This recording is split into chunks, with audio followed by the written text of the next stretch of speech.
Então nós vamos trabalhar aqui um texto da verdadeira adoração. Onde tem o verdadeiro, também tem o quê? O falso. Muito bem, Ronival. Ronival foi mais primeiro, responderam o cara, mas Ronival foi primeiro, viu? Tá ligeiro, igual aquele negócio de botar a mão aqui, quem bater primeiro acertou. Ronival também acertou ali primeiro. Onde tem o verdadeiro, também existe o falso. O falso. Onde também se encontra uma mesa dos verdadeiros, também se encontra ali uma mesa também presente o falso. Então, porque ser humano, as ideias às vezes não batem. Às vezes eu penso de uma forma, de um jeito, outro já vem e pensa de uma forma, de um jeito, e aí, então, a gente ensina aqui de uma forma, daqui a pouco o camarada participa, mas daqui a pouco a gente vê muitos aí, falsos mestres, daqui a pouco ele vai na sua própria linha de interpretação, em vez de deixar o Espírito Santo trabalhar. Quando o Espírito Santo trabalha, a interpretação ela é a mesma.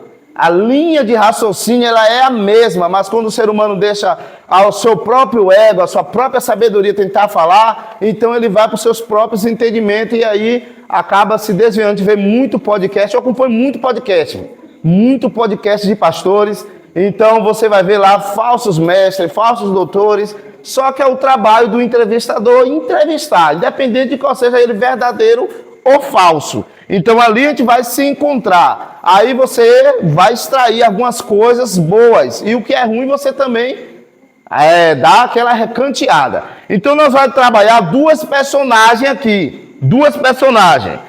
Primeiro, a personagem de Cristo.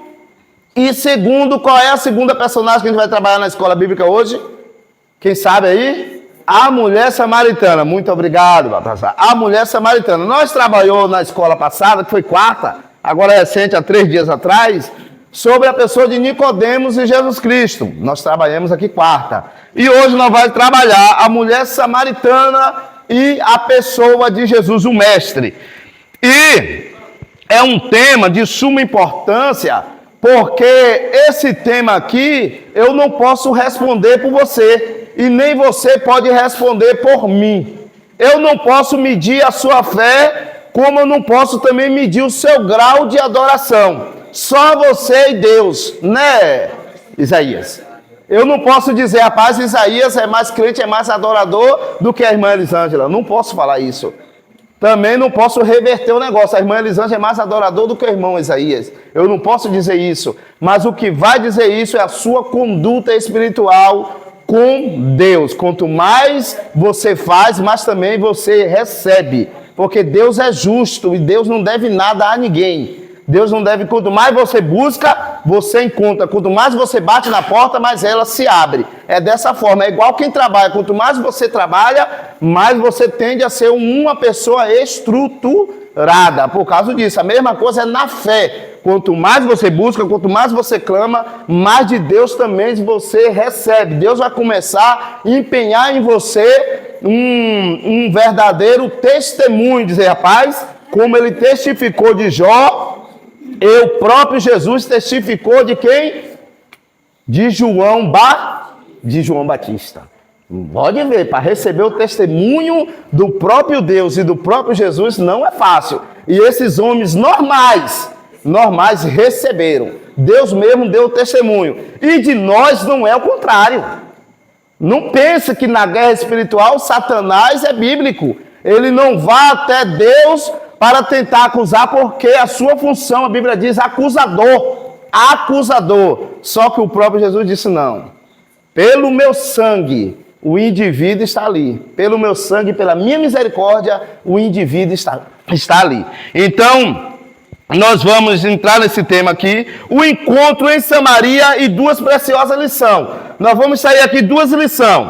A necessidade de passar em Samaria. Em João 4,4, eu vou ler para maior entendimento, é informado que era-lhe necessário passar por Samaria, está lá na leitura bíblica em classe. O Senhor deixava a Judeia em direção a Galileia e para tal teria de atravessar por Samaria, apesar de evitar entrar nessa cidade, devido à tensão racial entre judeus e samaritanos, havia uma missão ainda mais urgente, o encontro com a mulher samaritana em Sicá, junto junto à fonte de Jacó. Durante essa conversa, Jesus abordou o assunto sobre o local adequado para adorar a Deus.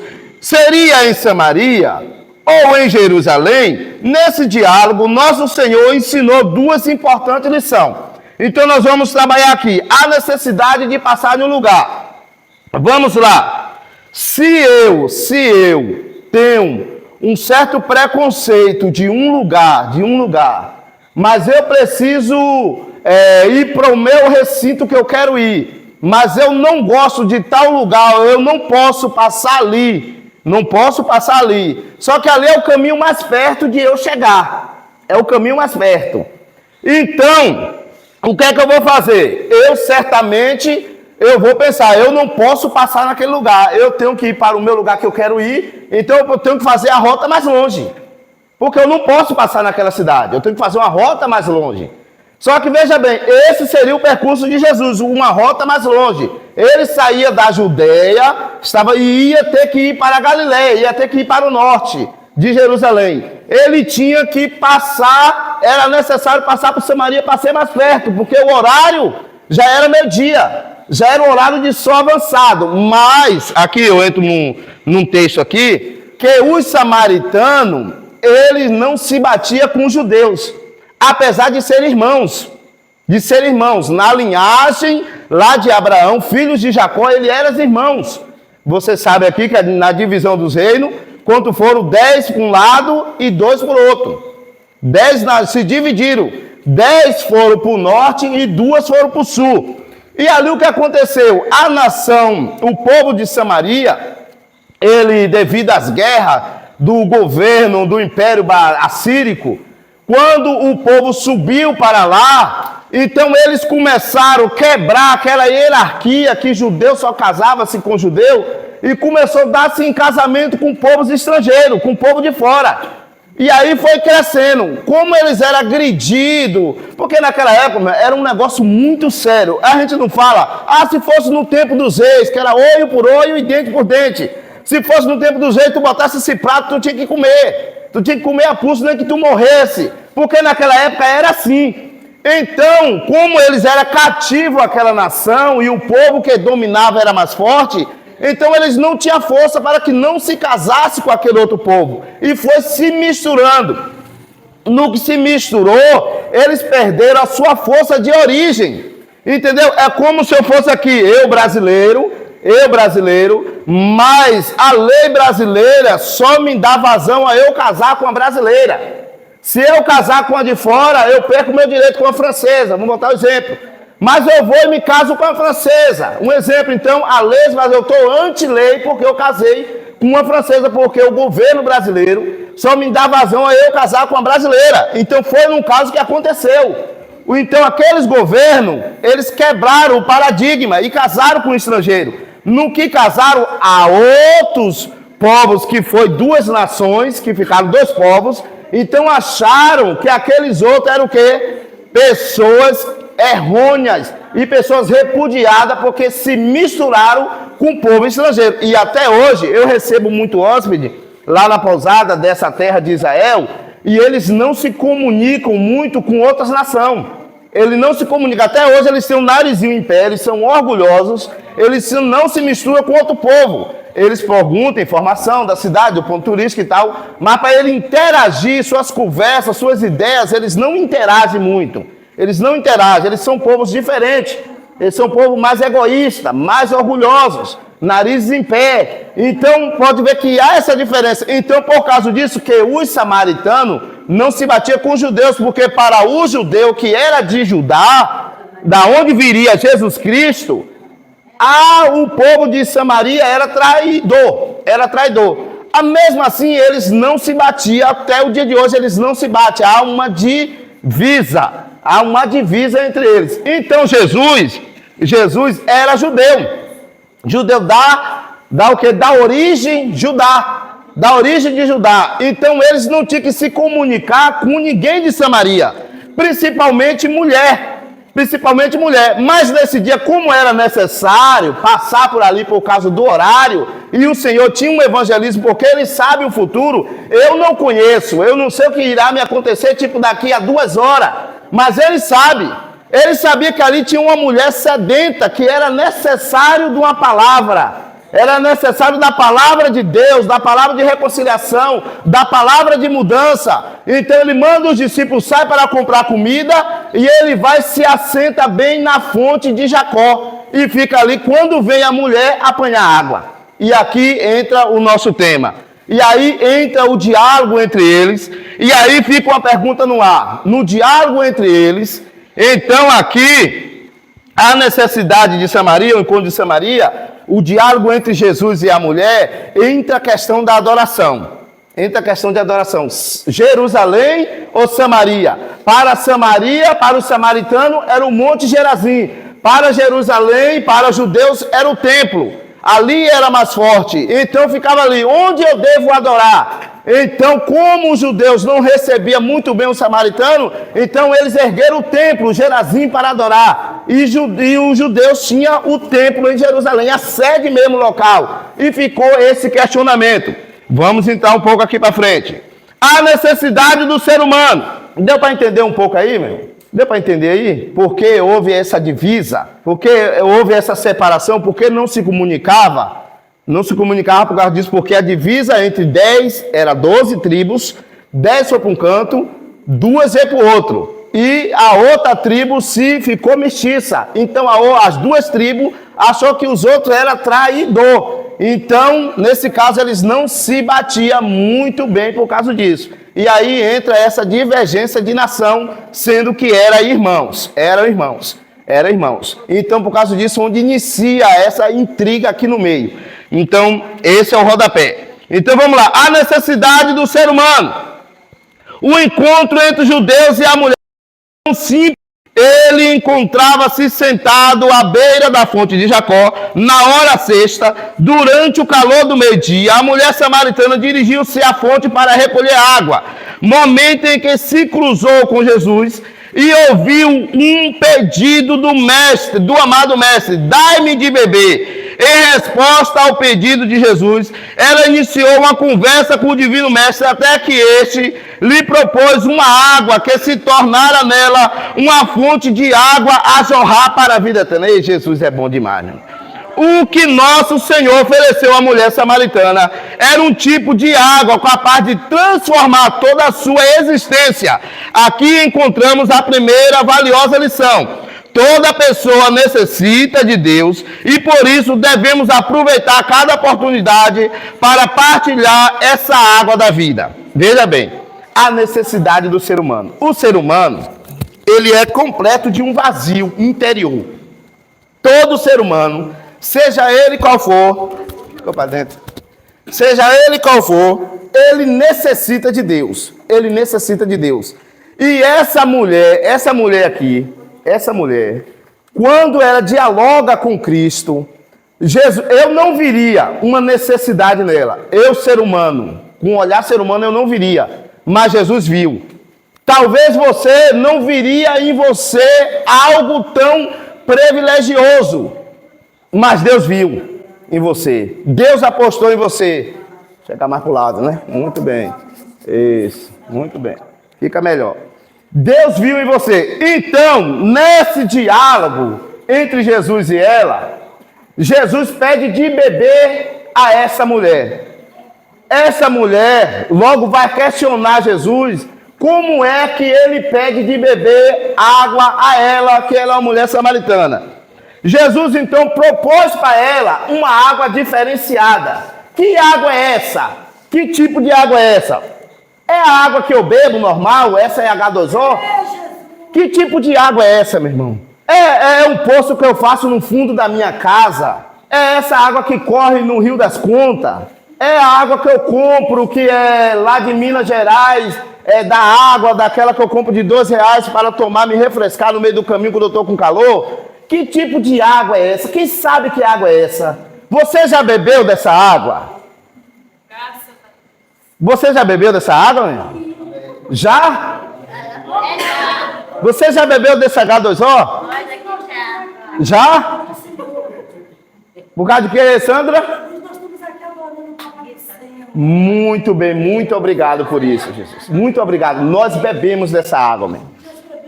Nós bebemos. Não é essa água aqui que o irmão Júnior colocou para mim, que eu vou até beber dela um pouquinho. Qual é a função dessa água aqui, meu? Qual é a função dessa água? Vamos lá, vamos entrar aqui no texto. Qual é a função dessa água aqui? Saciar nossa sede. Mais o quê? Hidratar o corpo. Mais o quê? Quem sabe? Qual é a função dessa água? Dessa água aqui? Vida. E ela interage com o nosso corpo. Se nós não hidratar com água, a gente não consegue sobreviver. O nosso corpo ela é composto de quanto por cento de água? 70 ou 90? 70, né? Muito obrigado. 70% de água. Se a gente não tomar água, se a gente trabalhar demais, alguém não sente sede. O que é que o médico disse para ele? Se você trabalha e você não hidrata, você pode estar gerando para o seu estômago uma doença, para o seu corpo doença. Você é obrigatório tomar água, mesmo se você não tiver sede. Você é obrigatório por dia você tomar água. Então vamos lá, para a área espiritual. Quando o Senhor nos oferece uma água, é uma água diferenciada que jorra para a vida eterna. Essa água traz vida. Entendeu? Essa água, eu não temo mais a morte. Quando eu bebo ela, quando eu bebo a água que ele nos dá, é como ele disse para a mulher, se você bebe dessa água, você torna a ter sede a buscá-lo de novo. Mas se você beber da água que eu te der, o que é que essa água que ele der faz nela? Faz na pessoa, faz o quê? Transborda. E agora entra o mais importante. Transborda. E ele vai gerar, a água vai gerar na pessoa o início de uma água. Ela gera de quê, meu irmão? Quem sabe aí? O início de uma água, todo o seu início, ela gera de quê? De uma nascente, muito bem, de uma fonte. Todo início de uma água, todo o rio, a não ser o mar, tirando o mar, exceção ao mestre das águas, exceção a tudo o mar. O mar, ninguém sabe onde ele nasce, onde ele termina, ninguém sabe, lá na frente ele vai se misturar com o mar Mediterrâneo, vai se misturar com vários mares, ninguém sabe, mas um rio, se você buscar a sua origem, no seu início, o Rio de Conta, segundo diz o povo que eu nunca fui lá, se lá na Chapada Diamantina, a sua nascente é de um palmo, é a fonte dela, é o início do Rio de Conta, é lá na Chapada. Então o que é que Jesus está dizendo? A água que eu te der, quando você beber, você nunca mais tornará a ter sede. Porque uma verdadeira fonte, ela não seca. Uma verdadeira fonte, ela não seca. Ela pode sair lá na frente, lá desaparecer a água, mas no seu minador, ela sempre vai estar lá. Nem que seja um pouquinho, ela nunca vai terminar. A sua nascente sempre vai estar lá, seja no fundo. Você diz, secou em cima, mas se você cavar e extrair, ela vai estar lá embaixo. Não tem como ela negar. Então é o que Jesus disse, ó, a água que eu te der, você nunca mais tornará a ter sede. É como ele dissesse, depois que você beber, você nunca mais voltará para o mundo com vontade de voltar para o mundo. Entendeu? Porque quem bebe da água verdadeira de Cristo, ele não compartilha suas coisas espirituais com as materiais. Ele nunca mais vai querer beber ou comer o vômito que ele vomitou. Ele nunca mais vai querer voltar de onde ele saiu. Ex-matador, brigador, cachaceiro, estuprador, homossexual, atirador, enganador, traiçoeiro. Quando ele conhece Jesus, quando ele bebe da água, ele nunca mais tornará a ter sede.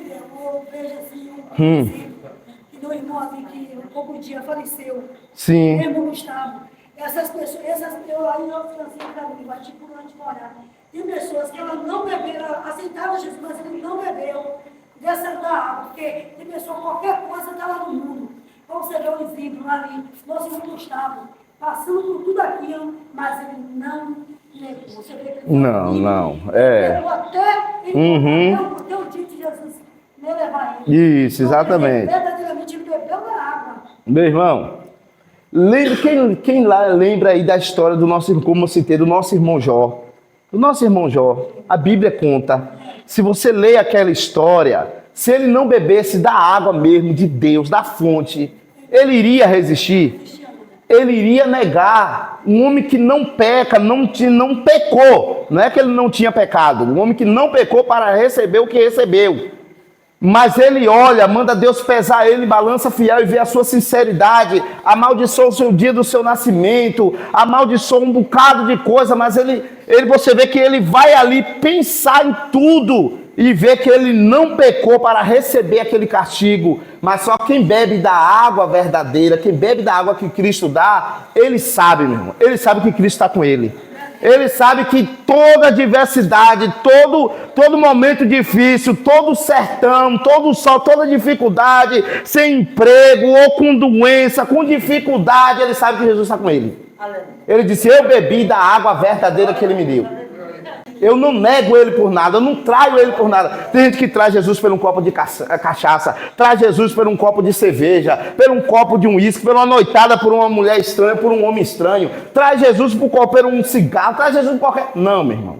Quem bebe da água verdadeira, ele bebeu da água verdadeira e lavou a vida dele. Lavou. Ele sabe que ele não pode mais ter prostituição. Ele sabe que ele não pode mais ter prostituição. Então, isso é que Jesus disse, a água que eu lhe der, fará em você uma fonte que jorrará para a vida eterna, jorrará para o céu. Você sairá da terra até os céus, vida eterna, porque vida eterna só lá em Jesus Cristo. Amém? O lugar de adoração a Deus, vem agora a resposta lá do primeiro, do diálogo, Samaria ou Jerusalém? Vamos lá, o lugar de adoração a Deus, dando seguimento à conversa com Jesus, a mulher samaritana questiona sobre onde deveria ocorrer a verdadeira adoração, se é em Jerusalém ou no Monte Gerizim. Nesse diálogo, a samaritana procura entender o local apropriado para adorar a Deus. Em resposta à sua indagação, nosso Senhor revela uma nova forma de culto. Esta adoração não seria exclusiva dos judeus, nem dos samaritanos. Na realidade, o verdadeiro culto dirigido a Deus deve ser feito ao Pai em espírito e em verdade. Aqui encontramos uma segunda lição valiosa. O autêntico culto de adoração a Deus, que satisfaz a necessidade humana, não se limita a um lugar específico, mas reside no mais profundo do ser humano, em espírito e em verdade. Meu irmão, como eu lhe falei, a sua verdadeira fé, a sua verdadeira adoração, a sua verdadeira confiança em Deus, ninguém pode pesar, ninguém pode avaliar, ninguém pode numerar. Não quer dizer que eu tenho que sair daqui para adorar no Templo de Salomão, que o bispo Ed Macedo construiu lá em São Paulo, porque lá cura. Não. Eu tenho que sair daqui porque o tal pastor vai ter um culto lá no Maracanã, no Rio de Janeiro, e vai fechar. Tal pastor faz cair fogo do céu, ora. Não, se tem um culto aqui na minha igreja, é o mesmo Deus. Eu não tenho que sair daqui para ir para o Maracanã, porque tal pastor ora e muitos aleijados levantam. Não, se eu tenho culto aqui com o meu dirigente, com o meu pastor, é culto aqui. E é essa, droga? Exatamente, meu irmão. Não importa a localidade, se é no templo em Jerusalém, não importa se é no monte em Samaria, não importa se é na tua casa, se é na igreja do Fogo, se é lá na sede em Taboquinha, aonde você estiver adorando com a sua fé genuína em Deus, esse é o verdadeiro culto, com um raciocínio de você saber a quem você está cultuando, o Deus que faz, realiza e realiza. É esse Deus, meu irmão. É esse Deus. Então, não, é como dissesse, não importa. Vai chegar uma época, um tempo, vocês irão entender. Todos irão entender que não precisa vir para Jerusalém anual, trazer a sua oferta da Páscoa aqui no templo. Vocês vão entender que não precisa subir o monte para vocês cultuar. Não, vocês vão entender que eu estou dentro de vocês, dentro do coração. Eu estou dentro de vocês, estou contigo. E vocês, aonde vocês me adorar, eu estou presente. Seja a verdadeira adoração, a verdadeira adoração. Meu irmão, o crente apaixonado por Deus, ele quebra barreiras. Ele quebra barreiras, ele chora, ele se pranteia, ele se lamenta. Hoje eu sempre a gente fala. Hoje, meu irmão, o lenço volta. Hoje a gente só usa o mesmo para igual suor, parece. Viu? O lenço da mesma forma que vem, da mesma forma ele volta. Quando alguém traz, meu irmão, antigamente isso aqui era voltado de choro com lágrimas. Aí você fala, mas a gente vai tomar referência da igreja do passado, temos que viver o presente. Aí, meu irmão, você está sendo radical, porque nós pregamos a igreja primitiva do passado mesmo. E a gente não vai lembrar também as nossas origens. Como é que eu não vou lembrar? Não, agora tem que viver o agora. Não, meu irmão, nós lembramos das nossas raízes. Lá o lenço voltava, molhado, chorado. A gente derramava assim lágrimas no chão, naquele piso queimado de dendê batido com barro. A gente derramava assim lágrimas. Crente voltava chorando, o culto terminava do lado de fora. Começava dentro da igreja, terminava dando glória lá fora. Muitos cultos, a gente descia adorando a ladeira do capitão, fazendo culto. Era dessa forma. E hoje, o crente vem com a cara arrugada. Aí diz, certo pregador fica mandando dar glória, eu dou glória se eu quiser. E é errado mandar dar glória. Meu irmão, é mandar dar glória para o homem. Para Deus, não. Agora você dá se você quiser. Ele merece. Agora, se você quiser dar, você dá se você quiser.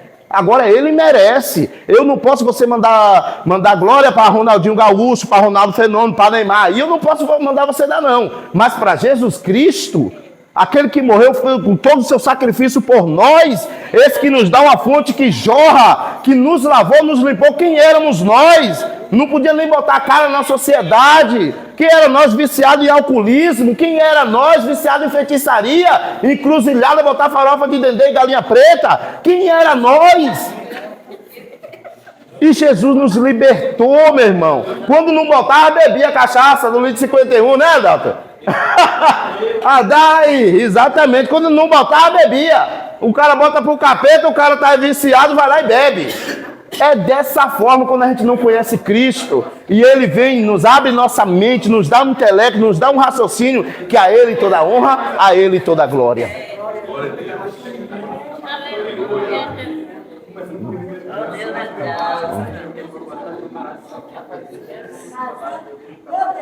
Ainda sem falar que quando a gente marcava um dia de culto, que era dia de culto, já ficava ansioso. Vai acontecer logo um culto que sabia que algum daqueles irmãos, Deus ele sabe. Exatamente. Não se preocupava com o profeta de fora, não. Porque aqui na casa tinha. Exatamente. Eu vou falar um assunto aqui biblicamente, sim, mas conclui. Era isso. Aí a gente já ansioso. Meu Deus, o culto hoje eu sei que vai ser visto. Hoje Deus vai usar aquele irmão, vai usar aquele irmão. E eles irmãos dentro da igreja. E eu pensava assim, e a irmã sabe da minha vida. A gente tinha outra visão. Mas hoje, se o irmão aqui levantar e dizer que Deus falou, tá falando porque já sabe da minha vida. Tá falando porque tá na carne. O tempo tá um pouco difícil. Porque quando a gente vivia na carne, a gente não se conhecia. Os irmãos diziam, tu tava assim. Você acreditava. Hoje está diferente. Se você se levantar da vida e dizer que nada aquilo ali ela está falando, porque ela já sabia. Aquilo é para misturar. Só que assim, eu vou dar um ponto para nossa geração. Eu vou dar um ponto. Porque, para nós hoje aqui, nós, no tempos modernos, a tecnologia, a ciência avançada, que a Bíblia diz, por cimentar a iniquidade, o amor de muitos esfriarão. Nós damos glória a Deus por nós estarmos aqui, porque não é fácil não. Ser crente agora em 2025 não é fácil. Não é fácil. 2030, pior ainda. 2035, se o arrebatamento não acontecer, pior ainda. Mas como nós estamos vivendo em 2025, para nós estar aqui agora sendo crente, não é fácil. Eu sempre dou um ponto para a nossa época hoje. Somos uma época mais difícil de orar? Somos. A tecnologia avançou. Antigamente, para virar um ano, 365 dias, era aquele absurdo. Hoje o avanço, aí digo, é a mesma coisa, só com o avanço da tecnologia, você envolve seu tempo com tablet, com computador, com celular, com viagem, muita coisa. A coisa se avançou, então o tempo passa muito corrido. Muito corrido, muito corrido, muito corrido. Quando tu vê segunda, já é sábado. Quando tu vê já é sábado, já iniciou segunda de novo. Aí você diz, vixe, meu Deus do céu. E aí você faz aquele plano e o tempo só corre. Porque nós estamos vivendo uma época muito corrida, muito difícil. E nós estamos aqui dando glória a Deus e aleluia. Um ponto para nós. Hoje já é mais difícil do que a década de 90.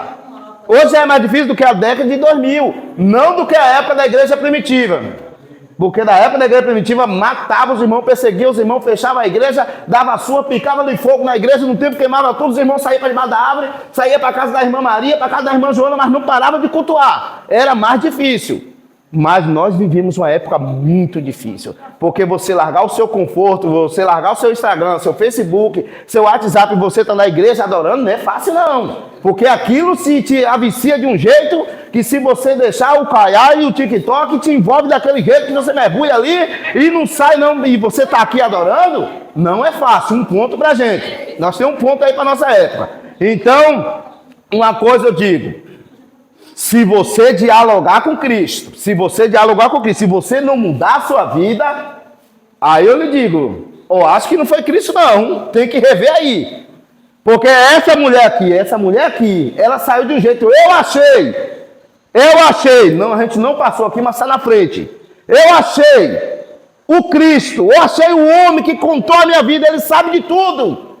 Ele sabe de tudo, eu achei, e saiu anunciando a cidade, saiu anunciando em Samaria, e aquele povo tudo viu a curiosidade, a mulher gritando, eu achei o profeta, o homem contou a minha vida, o homem sabe de tudo, esse não é o Cristo, eu achei ele. E aí o povo veio, Jesus começou a pregar, ensinar, começou a curar, aí o povo disse, agora, nós não já cremos pelo que você disse não, agora nós está crendo porque a gente mesmo está vendo.